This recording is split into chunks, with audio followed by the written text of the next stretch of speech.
नमस्कार, आप देख रहे हैं खबरों की खबर। मैं हूं सुमित अवस्थी। कानून व्यवस्था का खराब होना किसी भी हाल में ठीक नहीं है, चाहे वजह जो भी हो।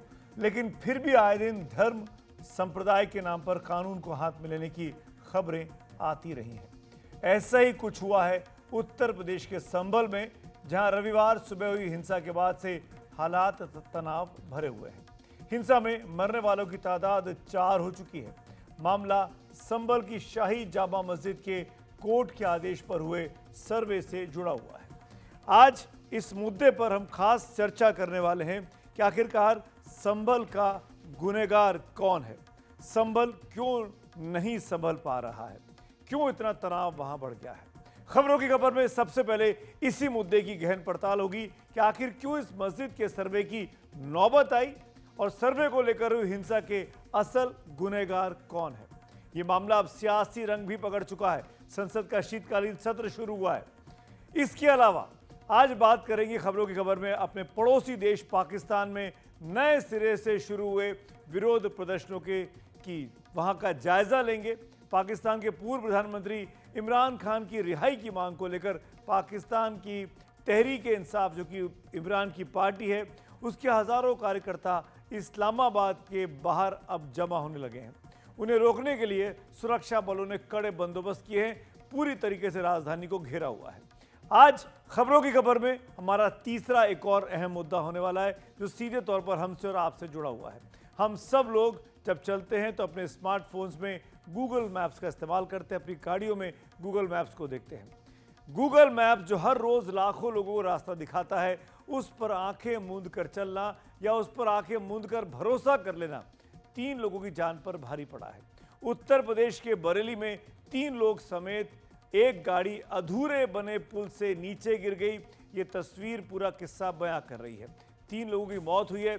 इसीलिए हम ये कह रहे हैं, मैं भले ही गूगल का हो, लेकिन आंखें तो हमारी आपकी ही हैं। आंखें मूंद कर इस पर भरोसा आप कैसे कर सकते हैं। आज इन तीनों मुद्दों पर बारी बारी से बात करेंगे, लेकिन सबसे पहले बात उत्तर प्रदेश की, जहां पर संभल में काफ़ी ज़्यादा आज शांति तो रही, लेकिन तनाव बना हुआ है। संभल की शाही जामा मस्जिद के आसपास के पूरे बड़े इलाके में चप्पे चप्पे पर सुरक्षा बल तैनात है।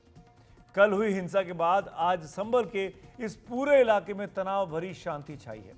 कोई भी व्यक्ति नए सिरे से हिंसा भड़काने की कोशिश ना करे, इसके लिए आज पुलिस और रैपिड एक्शन फोर्स के जवानों ने इलाके में फ्लैग मार्च किया है, अपनी मौजूदगी का एहसास कराया है। किसी भी तरह की अफवाह को फैलने से रोकने के लिए प्रशासन ने संभल जिले में मोबाइल इंटरनेट सेवाएं आज भी बंद रखी और कल भी बंद रखने का ऐलान किया है। स्कूल और मदरसों को भी आज बंद रखा गया था। प्रशासन की इजाज़त के बिना जिले के बाहर के किसी भी व्यक्ति, सामाजिक संस्थाओं और जनप्रतिनिधियों के आने पर फिलहाल पाबंदी लगा दी गई है। जिला प्रशासन ने चेतावनी दी है कि कोई भी पत्थर, सोडा की बोतलें या किसी तरह का ज्वलनशील या विस्फोटक पदार्थ अपनी छतों पर जमा न करे। इन पदार्थों की खरीदी पर भी फिलहाल पाबंदी लगाई हुई है। आदेश का उल्लंघन करने पर सख्त कार्रवाई की चेतावनी दी गई है। ये वो तमाम एहतियातन कदम है जो कल भड़की हिंसा के बाद प्रशासन ने उठाए हैं। इस बीच इलाके में आज दिन भर शांति तो रही, लेकिन उसमें एक अजीब सा तनाव था, अजीब सा सन्नाटा था।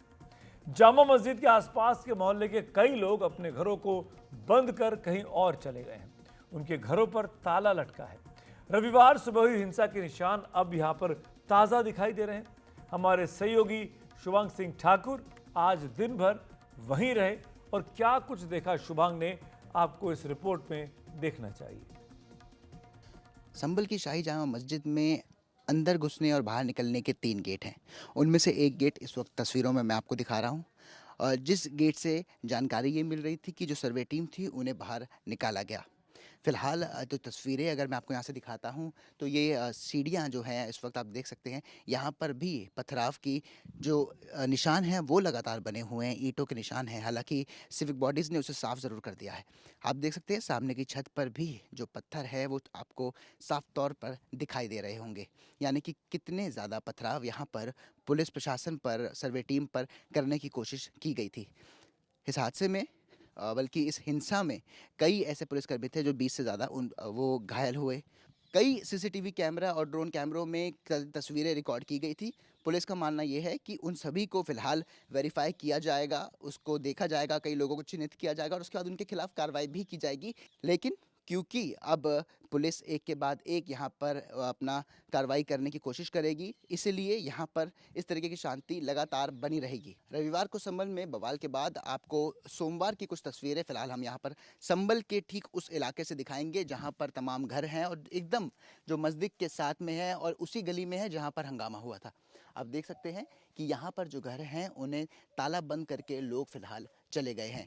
कल बवाल होने के बाद ही से जो लोग थे वो अपने घरों को छोड़ कर यहाँ से जाने लग गए थे, क्योंकि दो बातें थी। एक, उन्हें डर था कि दोबारा उस तरीके की हरकत ना हो जिस तरीके से कल बड़ा बवाल हुआ, और दूसरा क्योंकि पुलिस ने भी कहा था कि जिन लोगों को सीसीटीवी कैमरा में देखा जाएगा, और साथ ही साथ पुलिस ड्रोन के ज़रिए भी निगरानी रख रही थी, तो उनका कहना था कि जो भी लोग पत्थरबाजी जैसे काम कर रहे थे या शरारती तत्वों वाला काम कर रहे थे, उन पर कड़ी कड़ी कार्रवाई की जाएगी। उसके बाद से यहाँ पर फिलहाल आप देख सकते हैं कि पूरी गली, इस वक्त जो तस्वीरें हैं वो एकदम आपको शांत दिखाई देंगी। बिल्कुल भी यहाँ पर कल जैसी स्थिति नहीं है, एकदम शांति बनी हुई है। पुलिस बल लगातार यहाँ पर पेट्रोलिंग कर रहा है, फ्लैग मार्च कर रहा है, पुलिस के आला अधिकारी यहाँ पर आ रहे हैं और लोगों से भी बात कर रहे हैं। फिलहाल अब लोगों को बाहर निकलने की अनुमति है, ऐसा नहीं है कि उन्हें घरों में बंद रहना होगा। हालांकि पुलिस अपनी इंस्पेक्शन यहाँ पर लगातार करती रहेगी। संभल से अपने कैमरा पर्सन अशोक माले के साथ मैं शुभांग सिंह ठाकुर, NTV इंडिया। तो ये ताज़ा तस्वीर आप आज दिन भर की जो हुआ उसके बाद आपने देखा, और आपको बताएं कि आज दिन भर तनाव भरी शांति तो वहाँ पर मौजूद रही।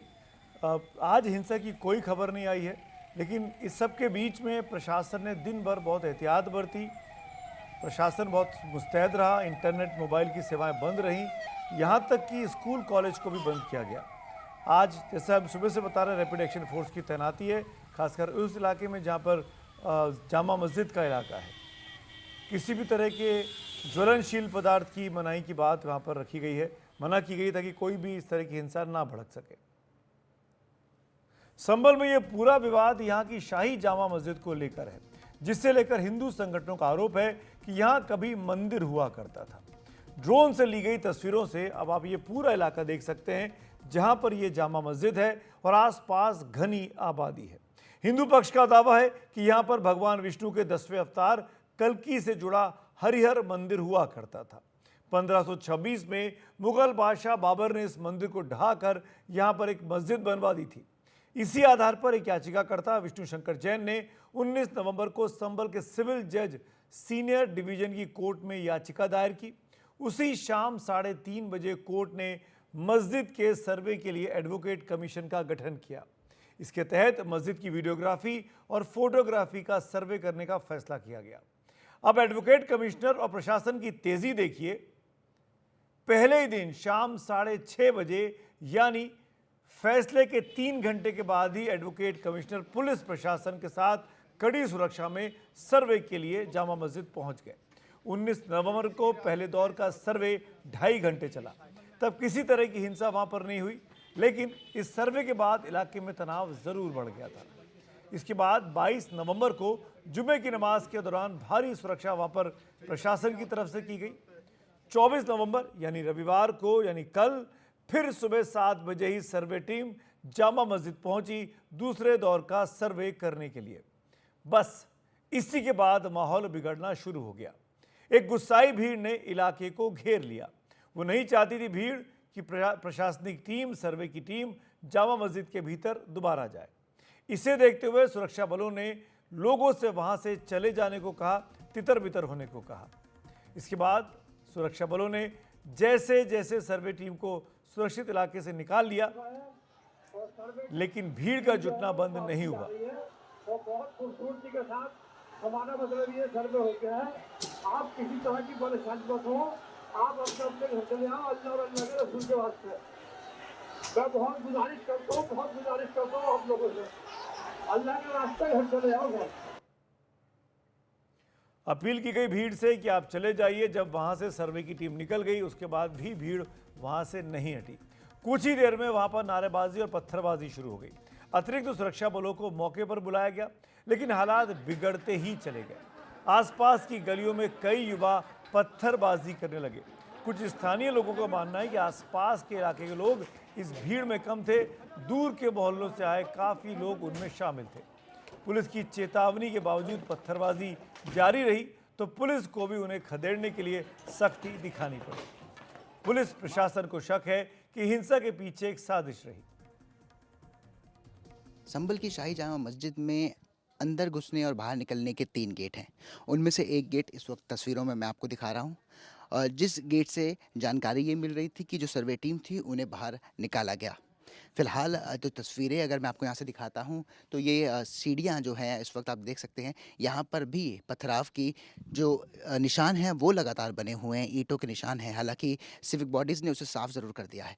आप देख सकते हैं सामने की छत पर भी जो पत्थर है वो आपको साफ तौर पर दिखाई दे रहे होंगे, यानी कि कितने ज़्यादा पथराव यहाँ पर पुलिस प्रशासन पर, सर्वे टीम पर करने की कोशिश की गई थी।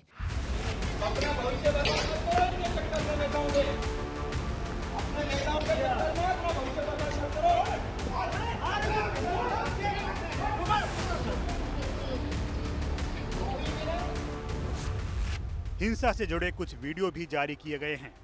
भीड़ में देखिए कुछ युवक पुलिस पर पत्थर फेंकते दिख रहे हैं। खास बात यह है कि ज्यादातर लोगों ने चेहरे कवर किए हुए हैं। मिसाल के तौर पर लाल शर्ट पहने इस युवक ने अपने चेहरे को मास्क से ढका हुआ है। युवक कार पर पत्थर फेंकता है।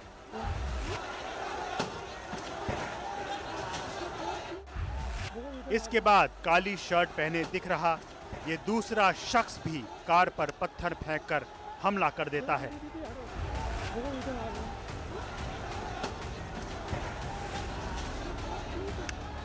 जिन लोगों को गिरफ्तार किया गया है उनके पास से हथियार भी बरामद किए गए हैं। एक हथियार थोड़ा अलग किस्म का है, जिसे देखकर लग रहा है इसके जरिए दोनों तरफ से हमला किया जा सकता है।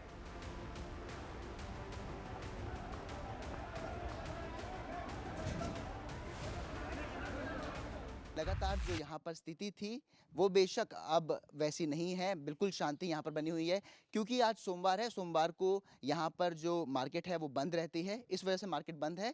लोगों को बाहर निकलने की अनुमति दी गई है। ऐसा कुछ नहीं है कि उन्हें घरों में बंद रह कर रहना होगा, लेकिन क्योंकि कई लोग यहाँ से घरों को छोड़कर जा चुके हैं, इसलिए यहाँ पर इस तरीके का सन्नाटा लगातार बना हुआ है। इस हिंसा में मरने वालों की तादाद अब तक 4 हो चुकी है। इसके अलावा 30 से ज़्यादा लोग इसमें घायल हुए हैं। अभी तक 15 से ज़्यादा लोगों को हिरासत में भी पुलिस ने लिया है, जिनमें 2 महिलाएं भी शामिल हैं। पुलिस प्रशासन आसपास लगे सीसीटीवी कैमरों और ड्रोन से ली गई तस्वीरों के आधार पर हिंसा करने वालों की पहचान की कोशिश में जुटी है। इसके अलावा हिंसा को उकसाने वालों की भी पहचान की जा रही है। क्या कुछ कर रहा है पुलिस, आइए सुनते हैं। हमें जो अभी प्रतीति हुई है प्राइमा फेसी, वो ये लग रहा है कि रातों रात इसका हो सकता है प्लानिंग किया गया हो, और बाकी डिटेल जब इन्वेस्टिगेशन होगा उसके बाद पता चलेगा। सर, बाहरी लोग भी थे क्या? कुछ इस तरह के क्लू मिलेगा कि बाहर से बड़ी संख्या में लोग आए थे?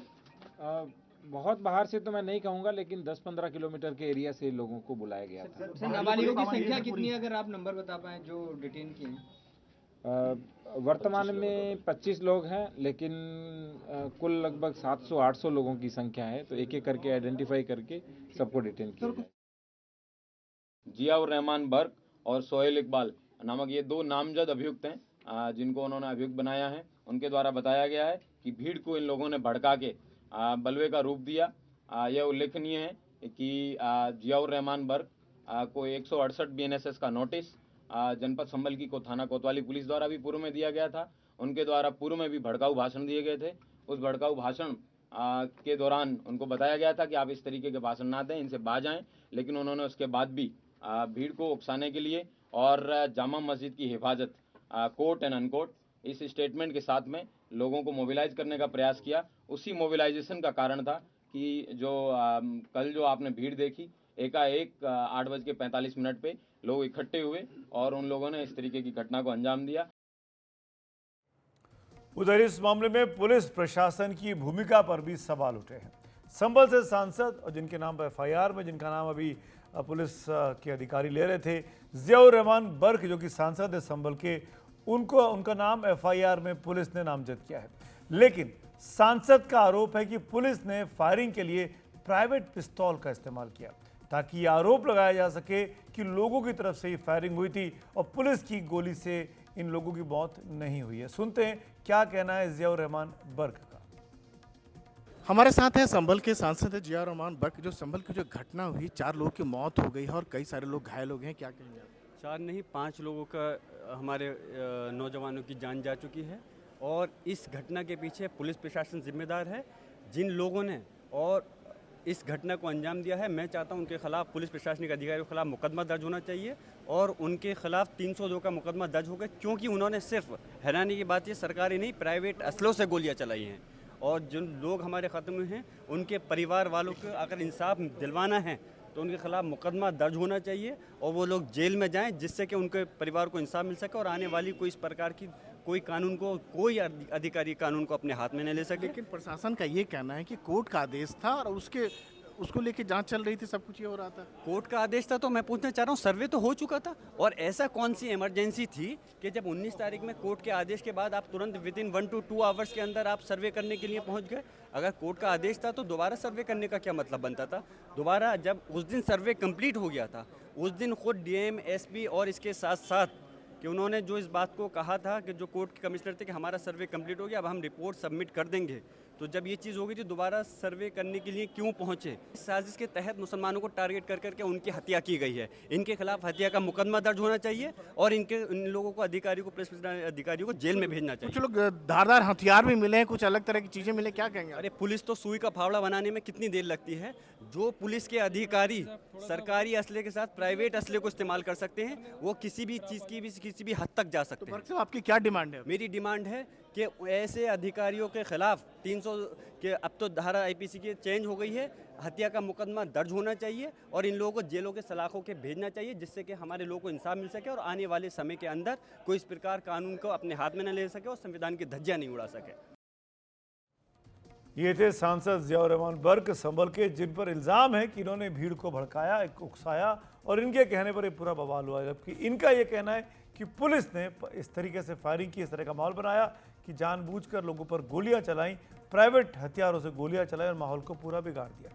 इस बीच लगातार ये सवाल उठ रहा है कि एक बार जब मस्जिद का सर्वे 19 नवंबर को हो चुका था तो दोबारा रविवार को यानी कल क्यों सर्वे करने के लिए टीम वहां पर पहुंची? सपा अध्यक्ष अखिलेश यादव ने भी आज यही सवाल प्रशासन से उठाया। दिनांक 23 तारीख को रात पुलिस प्रशासन द्वारा कहा गया कि 24 तारीख को यानी अगले दिन सुबह को दोबारा सर्वे किया जाएगा।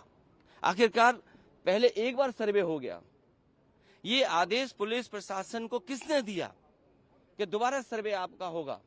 जब पहले सर्वे में सब लोगों ने सहयोग मदद की, पूरा सर्वे हुआ, किसी को आपत्ति नहीं थी सर्वे पर, लेकिन जानबूझ करके आगे शाही जामा मस्जिद की कमेटी और अधिवक्ता ने कहा कि एक सर्वे तो मुकम्मल हो चुका है, अब दूसरे सर्वे की क्या आवश्यकता है? कोर्ट के आदेश का हमने पालन कर दिया, अगर दूसरा सर्वे करना है तो दोबारा आदेश करवाएं, कोर्ट के आदेश के बाद हम दोबारा सर्वे करा देंगे। लेकिन जिलाधिकारी संभल और पुलिस अधीक्षक संभल ने कोई सुनवाई नहीं की। यह भी कहा गया कि सर्वे दोबारा हुआ तो मस्जिद कमेटी को क्यों नहीं बताया गया, पीस कमेटी को क्यों नहीं बताया गया। लेकिन तथ्य यह सामने आ रहा है कि कोर्ट द्वारा सर्वे के लिए नियुक्त एडवोकेट कमिश्नर रमेश राघव ने एक चिट्ठी में इस बारे में जानकारी दी थी। 23 नवंबर की इस चिट्ठी में कहा गया था कि 19 तारीख को करीब 1.5 घंटे तक सर्वे किया गया, लेकिन उस दिन रोशनी की कमी के चलते फोटोग्राफी और वीडियोग्राफी अधूरी रह गई। तभी बाहर नमाज के लिए भीड़ इकट्ठा हो गई, इस कारण 19 नवंबर को सर्वे की कार्रवाई अधूरी छोड़नी पड़ी। इसी चिट्ठी में आगे ये भी लिखा है कि सर्वे की शेष कार्रवाई हेतु 24 नवंबर 2024 को प्रातःकाल 7 बजे से लगभग 11 बजे तक का समय निर्धारित किया जाता है। और ये चिट्ठी जिन लोगों को भेजी गई उनमें मस्जिद कमेटी के चेयरमैन शामिल हैं। यानी रविवार को जब टीम सर्वे के लिए पहुंची तो वो कोई अलग सर्वे नहीं था, बल्कि जिस सर्वे को अधूरा छोड़ना पड़ा था उसी सर्वे का अगला हिस्सा था, उस काम को पूरा किया जा रहा था और मस्जिद कमेटी को भी इसके बारे में जानकारी दे दी गई थी। सवाल ये कि फिर यह हिंसा क्यों हो गई? क्या मस्जिद कमेटी की ओर से लोगों को ये जानकारी नहीं दी गई या कुछ लोगों द्वारा भीड़ को भड़काया गया कि ताकि पुलिस की कार्रवाई को वो जाति को जवाब दे सके, या पुलिस ने जबरन ये जातिपूर्ण कार्रवाई की। ये सब तो अब जांच में ही सामने आएगा, लेकिन इस मामले पर सियासत जरूर तेज हो गई है। जिस दिन कोर्ट में सुनवाई होती है उसी दिन ऑर्डर हो जाता है, उस दिन सर्वे भी हो जाता है। ये तो 1948 में ऐसे ही हुआ था बाबरी मस्जिद में। तो ये जो फायरिंग हुई है ये फायरिंग नहीं है, मर्डर है। और जो भी ऑफिसर्स इन्वॉल्व हैं उनको सस्पेंड करना चाहिए और एक सिटिंग हाई कोर्ट जज से उसकी इंक्वायरी होनी चाहिए। ये सरासर गलत है, जुल्म हो रहा है वहां पर तो संभल में। कोई भी दंगा हो, वो दंगा जो है वो सांप्रदायिक जश्न का कारण नहीं होना चाहिए, बल्कि संवेदनशील जख्म देता है ये। और कुछ लोग जो है वो इस तरह के माहौल में सांप्रदायिक जश्न मनाने के लिए, उसका सियासी लाभ उठाने के लिए इस तरह की चीजें करते हैं, उससे बाज आना होगा।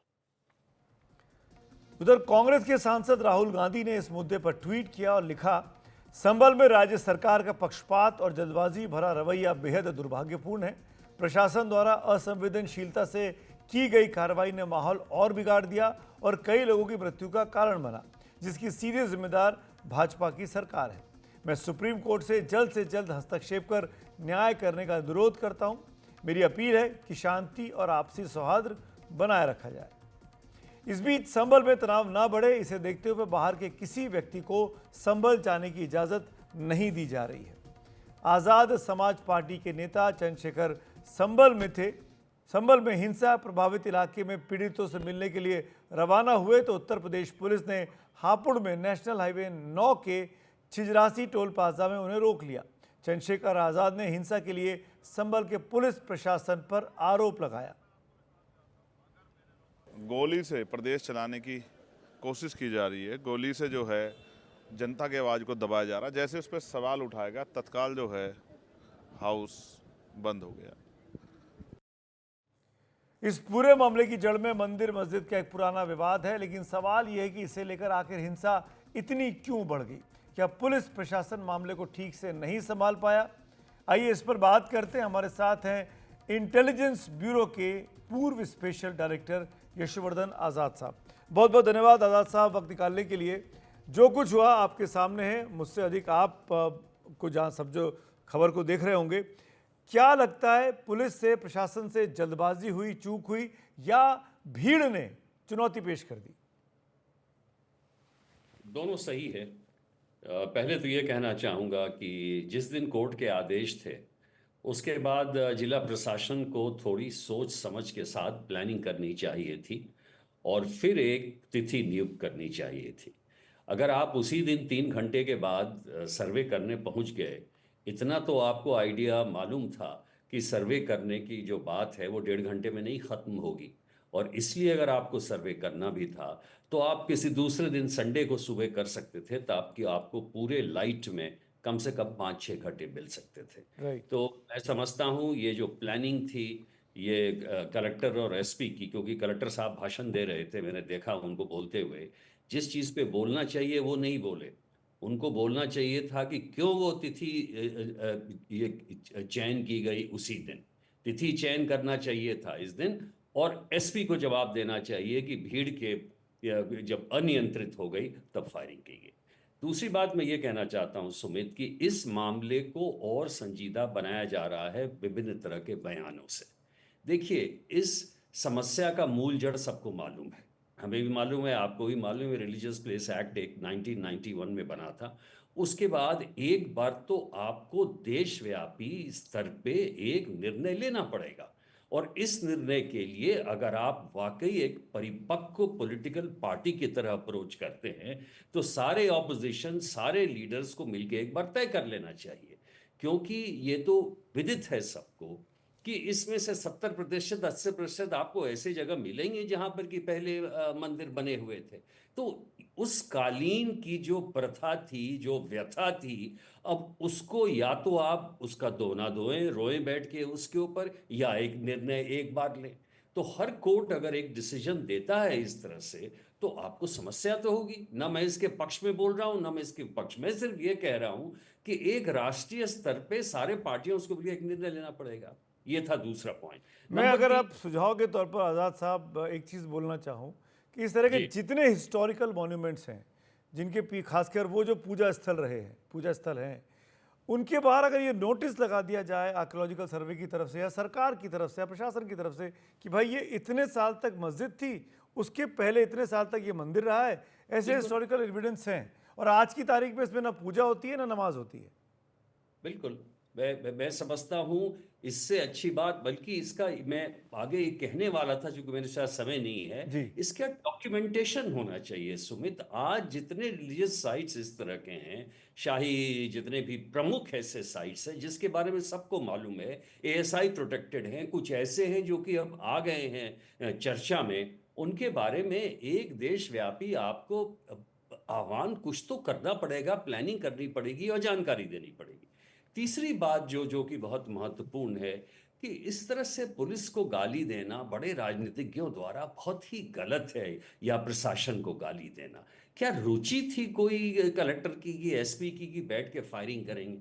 आप बताइए, जब भीड़ अनियंत्रित है, 20 से ज्यादा पुलिस वाले घायल हुए हैं और लोग घायल हुए हैं, तो क्या किसी अपने मन से कोई चलाता? मैं एक बात और बता दूं सुमित, एक जिससे डरते हैं पुलिस वाले सबसे ज्यादा, वो है फायरिंग से डरते हैं, क्योंकि इसकी जो इंक्वायरी होती है उसमें बहुत ही तंगाई मचती है और बहुत ही परेशान होते हैं जो जुडिशियल कमीशन आते हैं। पर हमने कुछ वीडियोस देखे आज़ाद साहब, जो सीधे सामने गोली मारी जा रही है, डराया भी नहीं जा रहा है, हवा में भी नहीं किया जा रहा है, वो कांग्रेस के सांसदों ने ट्वीट भी किए हैं, सामने ऐसे मतलब रख के गोली चलाई जा रही है। आई एग्री सुमित, मैं आपको बता रहा हूं, जबकि कम्युनल सिचुएशन ऐसा तगड़ा हो और डायरेक्ट जब आप पे अटैक हो, आप बिल्कुल स्ट्रेट फायरिंग कर सकते हैं। आपको ये समय नहीं है ऊपर नीचे देखने का, टांग में गोली मारेंगे, इसके पहले कि आप पत्थर खा के गिर जाएं। आप देखिए दिल्ली में 2 कांस्टेबल्स के ऐसे मर्डर हो चुके हैं। इसमें जब भी आप जाएं, आपको आर्म्ड होके, ये हमें एक्सेप्ट करना पड़ेगा कि आप पुलिस को अटैक नहीं कर सकते हैं। भाई पुलिस ने तो नहीं किया वो सर्वे, कलेक्टर ने तो खुद सर्वे नहीं किया, कोर्ट ने ऑर्डर दिया था। तो ये जो जवाबी प्रतिक्रिया है, इसमें पुलिस को ये सिखाना कि आप ऐसे नहीं, पहले झंडे दिखाएं, पहले लाउड स्पीकर पे बोले, वो समय तो नहीं रहता। ऑपरेशनल हिसाब से आप इसमें जिला प्रशासन इसको गाली नहीं दे सकते। जो मूल जड़ है उसमें आप उसको क्या तय करें, ये बात सही है। इंटरनेट आपने बंद किया, ज्यादा दिन बंद नहीं कीजिए, इस बात को मानता हूं। प्रोहिबिटरी ऑर्डर्स जितना कम से कम आप कर सकें वो ठीक है, लेकिन फायरिंग कब करें? हाँ, अगर उन्होंने वो प्राइवेट असला और इसका यूज किया है, उसके खिलाफ आप कार्रवाई करें, क्योंकि इसमें कोई जरूरत ही नहीं है। सामने क्राउड है, ड्रोन से आप देख रहे हैं, CCTV से देख रहे हैं, क्या फिल्म कर रहे हैं, कोई जरूरत नहीं है आपको प्राइवेट एम्यूनेशन यूज करना। आज़ाद साहब, वक्त की कमी है, लेकिन हम तो ये भी जानना चाहेंगे प्रशासन से, DM से, कलेक्टर साहब से, कि आखिरकार उन्होंने एफर्ट क्या किए कि दोनों कम्युनिटीज़ को बिठा के बात कर ली जाए कि भाई हमको सर्वे करना है और हमको सर्वे करने के लिए इतना समय चाहिए और ये ज़रूरी है, कोर्ट का आदेश है। अगर ये भी प्रयास किया गया या नहीं किया गया, अगर किया गया है तो पब्लिक में आना चाहिए, प्रशासन को बताना चाहिए कि उन्होंने प्रयास किया या नहीं किया, मस्जिद कमेटी को बताने का, पीस कमेटी को बताने का, और उनके भरोसे के बाद वो आगे बढ़े या नहीं बढ़े। इसीलिए इस तरह की सवाल खड़े होते हैं, जो जैसे सवाल मैं आपसे कर रहा था। पुलिस के इंटेंशन पर, पुलिस के कार्रवाई पर हमको कोई सवाल नहीं करना। अगर पुलिस पर हथियार चलेंगे, पत्थर चलेंगे, तो वो जवाबी कार्रवाई करेगी, जैसा कि आप बोल ही रहे थे। वक्त की कमी है sir, thank you so much. आपके साथ बात करके कुछ मामले समझ में आए कि आखिरकार हुआ क्या होगा, लेकिन अभी भी संभल में बहुत कुछ संभालना है और उस संभालने के लिए प्रशासन को, सरकार को, जिम्मेदार लोगों को बहुत जिम्मेदारीपूर्ण कदम भी उठाने होंगे। आगे चलते हैं और अब आते हैं एक और अहम मुद्दे पर जो पाकिस्तान से जुड़ा है। बीते साल अगस्त से पाकिस्तान की जेल में बंद वहां के पूर्व प्रधानमंत्री और पाकिस्तान तहरीक इंसाफ पार्टी के अध्यक्ष इमरान खान की रिहाई को लेकर एक बार फिर पाकिस्तान में सियासत गरमाई हुई है। बीते 1 महीने में दूसरी बार पाकिस्तान तहरीक इंसाफ यानी PTI के कार्यकर्ता सड़कों पर हैं। इमरान खान के आह्वान पर PTI के हज़ारों कार्यकर्ता और नेता पाकिस्तान के अलग अलग इलाकों से राजधानी इस्लामाबाद की ओर उमड़ आए हैं। इन प्रदर्शनकारियों का नेतृत्व इमरान खान की पत्नी बुशरा बीबी और खैबर पख्तूनख्वा प्रांत के मुख्यमंत्री अली अमीन गंडापुर कर रहे हैं। उनकी मांग है कि पाकिस्तान के पूर्व प्रधानमंत्री इमरान खान को जेल से रिहा किया जाए और पाकिस्तान की सरकार, जो कि PMLN और PPP चला रहे हैं, उसका इस्तीफा हो। इस बार मांग पूरी होने तक इमरान समर्थक पीछे हटने को तैयार नहीं है। इस्लामाबाद के हज़ारों के बाहर हजारों इमरान समर्थक डेरा जमा चुके हैं। हाईवे और पुल बंद किए जाने की वजह से सैकड़ों इमरान समर्थक नदियों के रास्ते नाव से भी आ रहे हैं। इस बीच पुलिस ने इस्लामाबाद की सीमाओं पर सुरक्षा काफ़ी कड़ी की है। इस्लामाबाद आने जाने वाले रास्तों पर बड़े बड़े शिपिंग कंटेनर लगाकर रास्तों को बंद किया गया है। इस्लामाबाद जाने वाले हर हाईवे को लगभग बंद कर दिया गया है। इसके अलावा कम से कम 5000 इमरान समर्थकों को अभी तक हिरासत में भी ले लिया गया है। इमरान की पार्टी पाकिस्तान तहरीक इंसाफ के 5 सांसद भी शामिल हैं। पाकिस्तान के गृह मंत्री मोहसिन नकवी के मुताबिक अगर इमरान समर्थकों ने इस्लामाबाद के रेड जोन में घुसने की कोशिश की तो और भी लोगों को गिरफ्तार किया जाएगा। रेड जोन में पाकिस्तान की संसद और अहम सरकारी इमारतें हैं। इसके अलावा कई दूतावास और विदेशी संस्थाओं के दफ्तर भी इसी इलाके में हैं। नकवी के मुताबिक सरकारी संपत्ति और इस्लामाबाद के लोगों की सुरक्षा के लिए ये इंतजाम किए गए। उन्होंने इमरान समर्थकों पर आरोप लगाया कि उनकी वजह से आम लोगों और कारोबार को मुश्किल हो गई है। उधर पीटीआई कार्यकर्ता और इमरान समर्थक इस बार किसी हाल में पीछे हटने को तैयार नहीं दिखते। इमरान खान जो जंग लड़ रहा है वो जंग इमरान खान की नहीं बल्कि पाकिस्तान की जंग है, हमारी नस्लों की जंग है। हम सब पर यह फर्ज है कि इस वक्त इमरान खान को जो बेगुनाह कैद किया गया है और हमारी पार्टी के साथ जो जुल्म और तसाहियत जारी है उसके लिए हम सब ने निकलना है। हमारे मुताबात सबसे पहले इमरान खान की, हमारी लीडरशिप और हमारे कारकुनान की रिहाई है। इमरान खान पिछले साल अगस्त से लेकर लगातार जेल में बंद हैं और उनके खिलाफ 150 से ज्यादा आपराधिक केस दर्ज किए गए हैं। उनके समर्थकों का मानना है कि इमरान के खिलाफ सभी केस राजनीति से प्रेरित हैं। उनके खिलाफ आतंकवाद से लेकर देशद्रोह और भ्रष्टाचार तक से जुड़े कई केस दायर किए गए हैं ताकि वो जेल से बाहर ही ना निकलने पाए। कई जानकारों के मुताबिक जेल में बंद किए जाने के बाद से पाकिस्तान में इमरान खान की लोकप्रियता कम होने की बजाय और ज़्यादा बढ़ गई है। पाकिस्तान के खैबर पख्तूनख्वा प्रांत में इमरान की पार्टी पीटीआई की सरकार है। खैबर पख्तूनख्वा की राजधानी पेशावर में इमरान खान के समर्थकों का जोश देखते ही बन रहा है। यहीं से मुख्यमंत्री अली अमीन गंदापुर और इमरान की पत्नी बुशरा बीबी हजारों समर्थकों के साथ इस्लामाबाद के लिए कूच कर रहे हैं। पाकिस्तान के कई और प्रांतों से भी इमरान समर्थक उनसे जुड़ते जा रहे हैं। इस बीच पाकिस्तान ने उन इलाकों में मोबाइल और इंटरनेट सेवाएं बंद कर दी हैं जहां सुरक्षा से जुड़ी चिंताएं ज़्यादा बढ़ी हैं। इमरान खान समर्थक अपने पक्ष में समर्थन जुटाने के लिए सोशल मीडिया का जमकर इस्तेमाल करते हैं और सोशल मीडिया के जरिए उन्होंने इमरान खान की रिहाई की मांग को और तेज़ भी किया है। इसी को देखते हुए पाकिस्तान की सरकार सोशल मीडिया पर पाबंदी लगा रही है।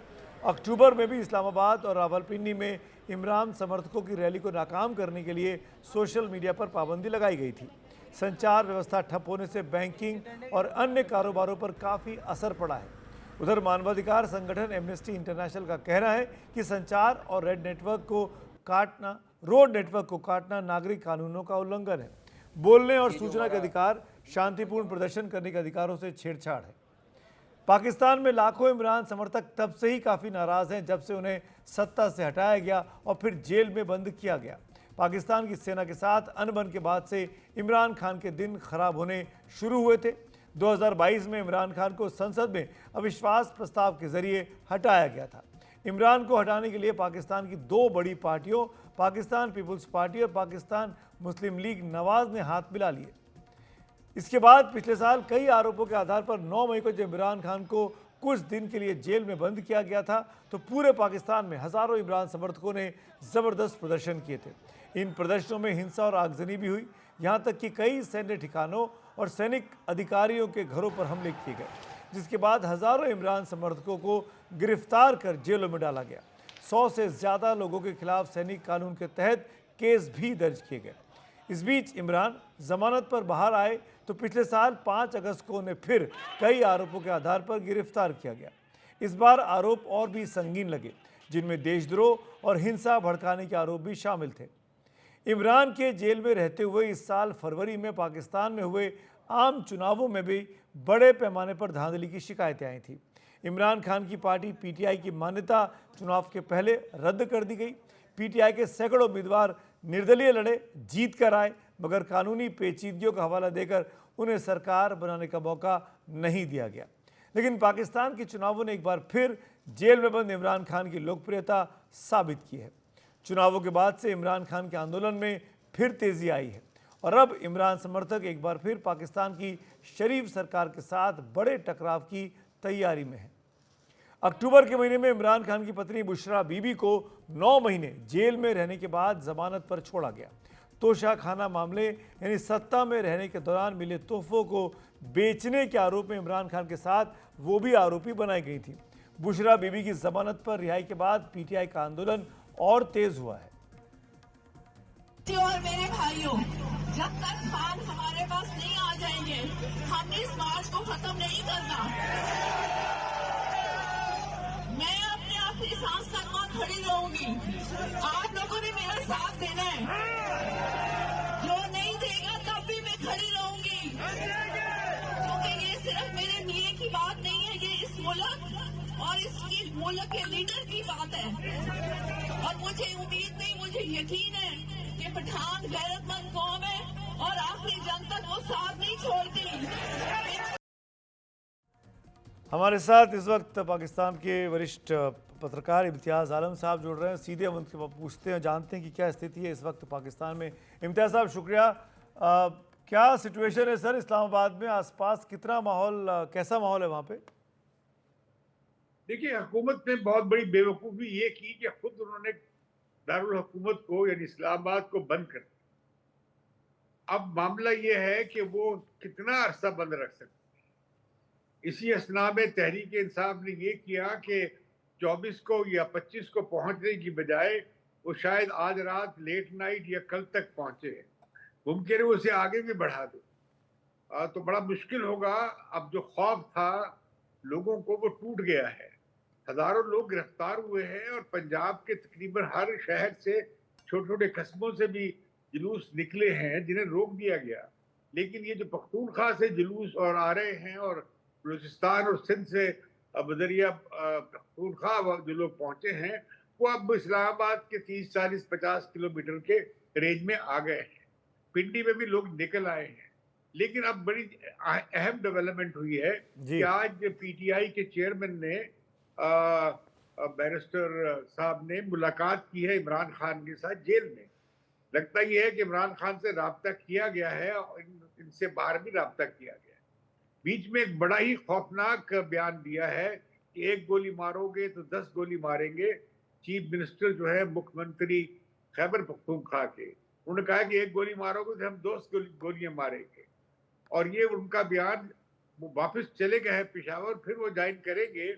लेकिन इस्लामाबाद में मिनिस्टर्स एनक्लेव में जो पीटीआई के वफद की और हुकूमत के वफद की अब बातचीत शुरू हो गई है और बातचीत चल रही है जी। और उसमें एक तजवीज़ ये आई है कि ये जो डी चौक है यानी जो रेड जोन है वहाँ पे नहीं आएंगे और उसके करीब ही एक पेशावर मोड़ पे एक बड़ा ग्राउंड है, वहाँ पे अगर वो आ जाए। इम्तियाज़ साहब, एक चीज़ और मैं आपसे पूछना चाहूँगा, इमरान की रिहाई तो कोर्ट से होगी, क्या ऐसी भीड़ इकट्ठा करके इस्लामाबाद को घेर के क्या इमरान की रिहाई पॉसिबल है? देखिए, उनके वकील हैं एक लतीफ़ खोसा जो उनके एमएनए भी हैं, लाहौर से मुंतखब हुए। उनके मुताबिक जो कि उनके सारे केसेस से वाकिफ है, उनकी जो आखिरी जो केस था वो था 190 मिलियन पाउंड का जो केस था जी। उसमें उनकी जमानत हो गई है। उससे पहले भी जो उनके खिलाफ बड़े केसेस थे उसमें उनकी जमानत हो चुकी है या वो बरी कर दिए गए हैं। इस वक्त जो जेल में वो हैं, जिस जेल में रावलपिंडी की, उसमें उनके खिलाफ कोई और केस नहीं है जेल इंतजामिया के पास। तो उनकी जमानत तो वो आज भी रात को भी रिहा किए जा सकते हैं, कल भी किए जा सकते हैं। अच्छा। क्योंकि अब जो केसेस जिन केसेस में तो जब जमानत हो गई है तमाम केसेस में, तो किस बिना पे उनको अंदर रखा हुआ है? वो उनके खिलाफ बहुत सारी एफआईआर दर्ज की गई हैं, गिरफ्तारी भी डाली गई है, लेकिन वो वारंट जेल के पास नहीं है। अभी जो ये बातचीत तब तक मसला हल नहीं होगा अगर वो इमरान खान को रिहा नहीं किया जाएगा।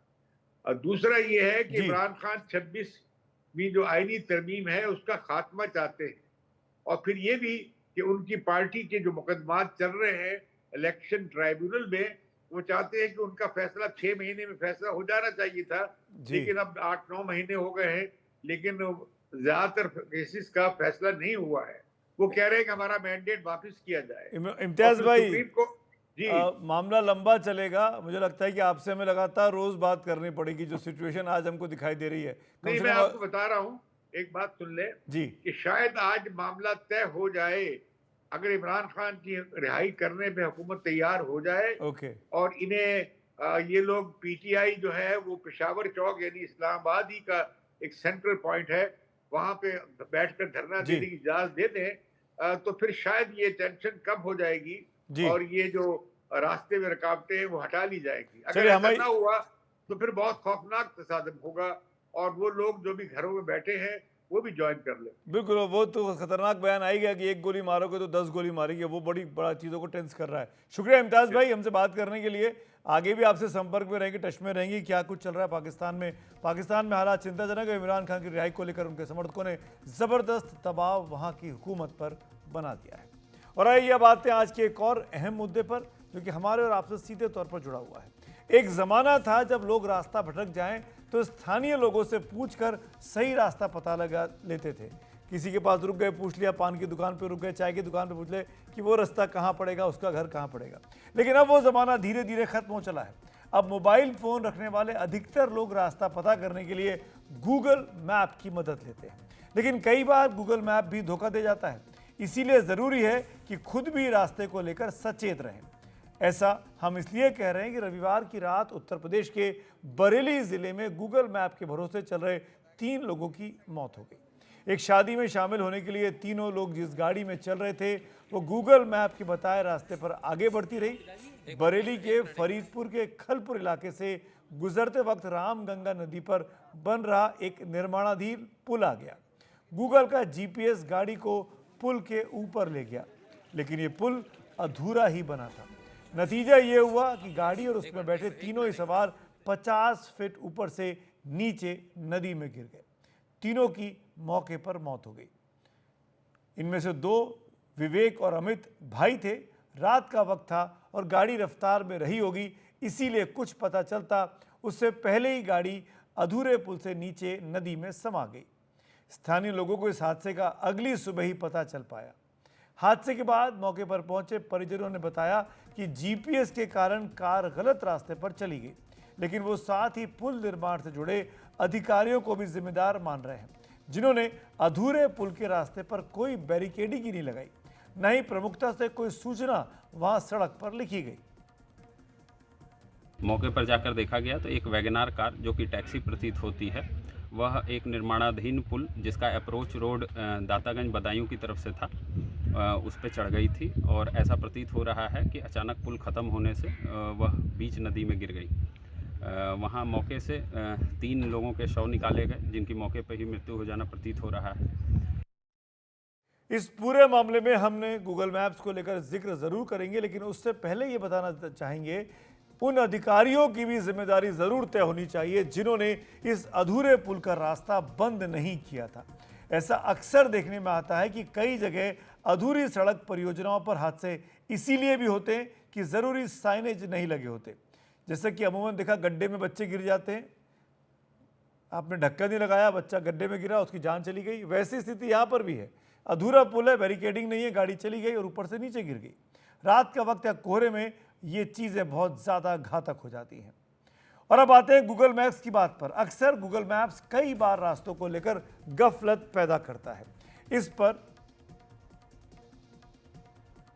हमारे क्यों गूगल मैप से गलती होती है, क्या वजह है, इन तमाम चीज़ों पर जानने के लिए हमारे साथ साइबर मामलों के जानकार पवन दुग्गल साहब इस वक्त जुड़ रहे हैं। पवन साहब, प्रशासन की तो जो गलती है सो है कि आपने बैरिकेडिंग नहीं लगाई, रास्ता आपने क्यों खुला छोड़ दिया, पर गूगल मैप क्यों वो रास्ता दिखा रहा था जब वो रास्ता पूरा ही नहीं था? देखिए, समस्या ये है कि आज लोग इस तरह के मैप्स पर अंधाधुंध विश्वास करने लग जाते हैं, बिना जाने समझे कि शायद इस प्रकार के मैप की एक्यूरेसी पर कोई ठप्पा या सरकारी सहमति नहीं है। ये तो सुविधाएं क्योंकि गूगल प्रदान कर रहा है, आप उसको बिल्कुल सच मान लेते हैं, लेकिन हमें अल्टीमेटली समझना होगा कि गूगल जैसे प्लेयर्स जो हैं वो इंटरमीडियरीज हैं, सर्विस प्रोवाइडर्स हैं भारत के आईटी एक्ट में।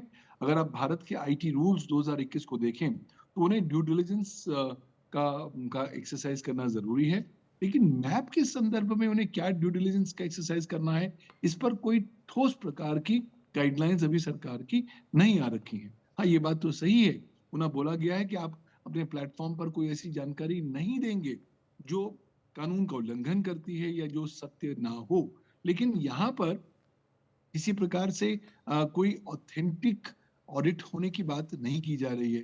भाई अल्टीमेटली गूगल मैप कितना ऑथेंटिक है, क्या उसकी कोई ऑडिटिंग हो रखी है, क्या सरकार ने इस बात की पुष्टि कर रखी है या नहीं कर रखी? क्योंकि देखिए गूगल मैप अल्टीमेटली तो जीपीएस के थ्रू जा रहा है, वो वहां पर फिजिकली आकर मौके पर तो मौका मायना नहीं कर रहा है, और उसके हिसाब से जब वो इस प्रकार की जानकारी देता है तो उसकी पूरी जिम्मेवारी होनी चाहिए। तो यहाँ पर जब इस तरह का मुकदमा हुआ है तो पुलिस चाहे तो गूगल जैसे प्लेटफॉर्म को भी बाकायदा एज एन अक्यूज बना सकती है, क्योंकि अल्टीमेटली अगर उनकी ये नेग्लिजेंस ना हो, ये दुग्गल साहब, क्योंकि आप साइबर एक्सपर्ट हैं, मुझसे हम सबसे बेहतर जानते हैं गूगल मैप काम कैसे करता है। कई बार देखा गया है कि अगर एक एक्सपेरिमेंट हुआ था कि एक ही बास्केट में अगर मैं 50 मोबाइल फ़ोन रख दूँ एक ही रास्ते के, तो वो रास्ता ब्लॉक दिखाने लगता है। तो क्या ये ऑपरेटिंग सिस्टम के जरिए काम करता है कि अगर मोबाइल फ़ोन एक जगह बहुत सारे हैं तो वहाँ पे जाम होगा? देखिए गूगल मैप लोग समझते हैं कि गाड़ियों को मैप करता है और गाड़ियों की मूवमेंट को मैप करता है। वो गाड़ियों की मूवमेंट को नहीं, डिवाइसेस को मैप करता है। और एक बार आपकी डिवाइस उनके मैप पर आ गई तो वो उसके अनुसार एक डेटा एंटिटी बन जाती है। लाजमी सी बात है कि अगर आपके पास गाड़ी चल रही है और उसके अंदर एक फोन है तो वो एक फोन एक डेटा डिवाइस बन जाता है। उसके सिग्नल्स को वो जीपीएस के द्वारा मैप करता है और इसलिए दिखाता है क्या वो रास्ता पूरी तरीके से ब्लू है, नीला है, या उसमें बहुत ज्यादा आपको डिवाइसेस नजर आ रही हैं, हो सकता है वहां पर जैम हो या कोई लाल रंग का रास्ता नजर आए। मुझे लगता है ज्यादा ड्यू डिलिजेंस को परिभाषित करने की जरूरत है ताकि इस तरह के हादसे ना हो। ये पहला हादसा नहीं है, केरल में भी कुछ लोगों ने इस गूगल मैप को फॉलो करते हुए एक पॉन्ड में चले गए और अपनी जान गंवा दी। मुझे लगता है कहीं ना कहीं लोगों को भी सतर्क करने की आवश्यकता है, ज्यादा ऑडिटिंग की आवश्यकता है, ताकि इस तरह के मैप्स बिल्कुल सुचारू रूप से एक्यूरेट हो। और सबसे महत्वपूर्ण बात मुझे लगता है लोगों में जागरूकता फैलानी चाहिए कि आप आर्टिफिशियल इंटेलिजेंस पर, इस प्लेटफॉर्म्स पर, गूगल मैप्स पर इतने ज्यादा आश्रित ना हो जाएं कि जो आपको बेसिक कॉमन सेंस के पैरामीटर्स फॉलो करने हैं वो भी ना को फॉलो कर सकें। क्योंकि जब इस तरह के हादसे होंगे तो लगभग हर प्लेटफॉर्म ओनर पल्ला झाड़ लेगा और इफेक्टिव जिनको क्षति पहुंची है उनको न्याय नहीं मिल पाएगा। बिल्कुल ठीक है आपने दुग्गल साहब, वक्त की कमी है, शुक्रिया बहुत बहुत। इस मामले में भी यही होगा, गूगल मैप को पकड़ेंगे तो प्रशासन पर जिम्मेदारी डाल देगा और प्रशासन को पकड़ेंगे तो गूगल मैप पर जिम्मेदारी डाल देगा, और अंततः 2-3 जाने जो है हमारे साथ, जो युवा लोग हमारे बीच में अब नहीं है इस आपसी कन्फ्यूजन की वजह से। शुक्रिया पवन जी हमसे बात करने के लिए। गूगल मैप का इस्तेमाल करें, लेकिन आँखें खोल कर भी और दिमाग खोल कर भी। अपने विवेक का इस्तेमाल ज़रूर करें। आप जब देखते हैं आंखें क्या दिख रहा है उसके हिसाब से गाड़ी चलाइए, केवल मैप को फॉलो मत करते रहिए। पर्थ टेस्ट में भारत की शानदार जीत ने आज इतिहास बना दिया। भारत ने 295 रनों के विशाल अंतर से, सबसे बड़े अंतर से ये जीत हासिल की। रनों का यह फासला इतना बड़ा है कि टेस्ट मैच में इतना समय और बाकी था कि भारत अगर एक बार और ऑस्ट्रेलिया को बैटिंग करा देता तो उसको भी ऑल आउट कर सकता था। इस जीत ने 1977 के मेलबर्न टेस्ट की जीत का रिकॉर्ड तोड़ दिया है। तब भारत ने 222 रनों से वो जीत हासिल की थी। तब गावस्कर ने दूसरी पारी में शतक बनाया था और चंद्रशेखर की घूमती गेंदों के जादू के आगे ऑस्ट्रेलिया के बल्लेबाज नतमस्तक हो गए थे। लेकिन एक फर्क था, उसके पहले भारत पर्थ और ब्रिस्बेन के 2 टेस्ट मामूली अंतर से हार चुका था। फिर वो पैकर सर्कस के दौर में 2ym दर्जे की ऑस्ट्रेलियाई टीम थी जिसमें रिटायर हो चुके बॉबी सिम्पसन को कप्तानी के लिए उस वक्त बुलाया गया था। और तब तेज गेंदबाज थॉमसन अपनी खौफनाक गेंदों के साथ भारत के खिलाफ मौजूद थे। लेकिन इस बार पर्थ की जीत बेहद नाटकीय रही। भारत जब 150 रन पर ऑल आउट हो गया पहली इनिंग में, तब सबने टीम को कोसा। लगा कि भारत इस मैच हार जाएगा, जैसे कि अपने घरेलू सीरीज में न्यूजीलैंड से 3 मैच हार गया था। लेकिन ऑस्ट्रेलिया भी 104 पर सिमट गया और तब लगा कि तेज गेंदबाजों को सहयोग देने वाली पर्थ की पिच अपना काम कर रही है। कप्तान बुमराह ने 5 विकेट लिए थे। लेकिन दूसरी पारी में भारतीय बल्लेबाजों ने पर्थ की पिच को जैसे अपने बल्ले के सतर्क जादू से बांध लिया। पहले केएल राहुल और यशस्वी ने बेहद धीरे से बल्लेबाजी की और 200 रनों की पार्टनरशिप पूरी की। इसके बाद अरसे से खामोश विराट कोहली के बल्ले से भी रन निकले। उन्होंने शतक लगाया और वो भी 30वां शतक डॉन ब्रैडमैन के रिकॉर्ड को तोड़ा। इसके बाद फिर पर्थ की पिच जैसे नींद से जाग उठी। बुमराह और उनकी टीम बिल्कुल पहले की पारी की तरह आग उगलती गेंदें फेंकने लगी। जीत कल ही तय हो गई थी जब भारत ने 12 रनों पर 3 विकेट ऑस्ट्रेलिया के आउट कर दिए थे। ऑस्ट्रेलिया में ऑस्ट्रेलिया को हराने के बहुत अलग मायने होते हैं। ये शेर की बांध में जाकर शेर को पकड़ लेने जैसा है। लेकिन इस जीत के उत्साह में भूलना नहीं चाहिए कि कंगारुओं के पड़ोसी कीवियों ने हमारे ही देश में बुरी तरीके से मात दी थी और अभी 4 टेस्ट ऑस्ट्रेलिया में होने बाकी हैं और जख्मी शेर पलटवार करने की तैयारी में होगा। इस बार जख्मी शेर कम और आप इनको जख्मी कंगारू कह सकते हैं। बहरहाल ये जीत सबको मुबारक, ये याद दिलाते हुए कि अगले 4 टेस्ट भी पूरे इम्तहान वाले हैं और टेस्ट मैचों की वर्ल्ड चैंपियनशिप में आगे बढ़ना है तो इसमें भी भारत को चैंपियनों जैसा खेल दिखाना होगा और इस सीरीज़ के बाकी 4 मैचों में से 3 में जीत और 1 में ड्रॉ हासिल करना होगा। तभी वो आईसीसी रैंकिंग में नंबर 1 की पोजीशन पर होंगे और आईसीसी टेस्ट का फाइनल खेल पाएंगे। तो आज मेरे साथ खबरों की खबर में फिलहाल इतना ही। शुभ रात्रि।